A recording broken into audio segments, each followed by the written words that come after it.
There's nothing cuter than a kid's bedroom, be it princess or superhero themed, full of stuffies and bright colors. But inevitably, the kids outgrow it. They want a room that better reflects them. Sharon found herself in this boat during the pandemic, making over her daughter's kiddie room into a cool teens hangout. Let's have a look.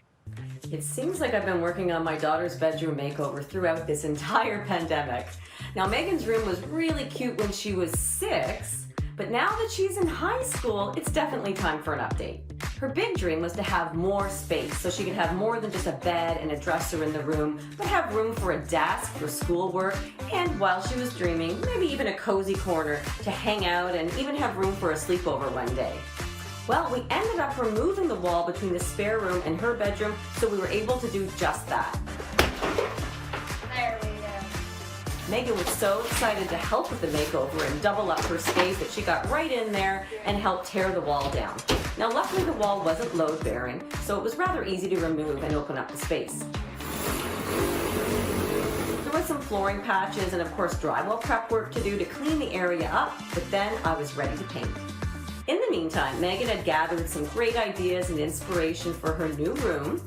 So once we had the overall style and color scheme envisioned, it was time to start painting a simple abstract mural. I was really excited about that, to create an accent wall.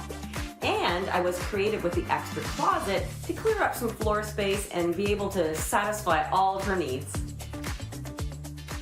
Oh, Sharon, Megan was so small when you first did over her room. I'm so excited to see what it looks like now. Yeah, I can't believe she was 6 and now she's in high school, so she was definitely due, but we all love the room so much, so I'm glad it's bigger because we want to hang out in here too. Absolutely, you can fit the whole family in there, so it looks like Megan got her double bed. She did for sure, Tracy. Lucky her. It was tricky to get exactly what we wanted for this space because before it was the guest room and now it's just her sleeping quarters and dressing quarters. So we were able to actually build and design a new bed ourselves because I wanted something without a center support leg underneath so we could get lots of storage under there, which is great for a small space. So she picked the bedding early on, which inspired the accent color. So I was able to create this nice canopy effect with blue, with a lovely blue, Boca Raton blue. So with a nice low bed, we needed a low side table, and she loved my husband's vintage luggage, so she actually used that, which is perfect. Oh, that is so cute. That's a very smart idea. She must have an artist for a mummy. Talk to me a little bit about maximizing that space, Sharon. What did you do to maximize the space in that room? Well, we decided to keep the closet kind of an open concept design, which doesn't work for everybody, but for us, we were able to save some space and money. So we brought her existing dresser. It fit perfectly into the closet. And then I just raised the closet rod and shelf a little bit to give some breathing room for her clothes, but you can still access the storage baskets above. So we left this nice and open and pretty, and then finished it off with a really nice light, airy linen curtain. So it's soft. And again, to save space for an avid reader who has a small bedroom, these vertical bookshelves are awesome. I have a couple of these around the house, Trace. And did she do the color coding? Because I'm in love. I know, great idea, right? She did an incredible job. She'll have to keep that open closet a little bit tidy, but she's probably good with that. She strikes me as a tidy child. Let's talk about what you did with the other side of the room. All right, well, this is my favorite part of the room, Trace. We naturally had a great accent wall because there was a recessed area. So I just knew this was calling out for something. So I decided to paint an abstract landscape mural. It's really just some simple bands of color. So I used 4 Benjamin Moore colors.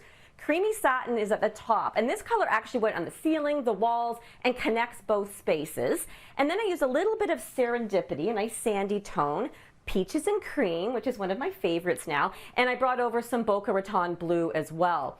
Now, I wanted to make this accent wall functional, so I designed a feature wall with floating shelves. Now, I've had some bad luck with floating shelves in the past, but I was able to find this awesome Canadian company that makes a really great bracket system and easy to install. They're called Hover Solutions, and honestly, Trace, you could put 300 pounds on this thing and it's not going anywhere. So at least I know her beautiful things aren't going to fall off.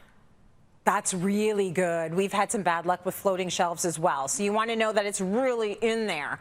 Okay, talk to me about this space that is now her desk sort of homework area. Was this a closet before? This was the closet before, and you're right, this is a full-on workspace for Megan, which is amazing. She's got lots of storage space for all of her school books. She's even got storage space underneath, which again, she can keep tidy with some baskets and boxes. And I was able to buy a solid wood tabletop that I then had cut to fit exactly into this odd spot with a bit of an overhang, so it's perfect for a desk area. So keeping the desk area on the main floor or off the main floor saved you a little bit of space, and I heard you were able to do another paint project because of this.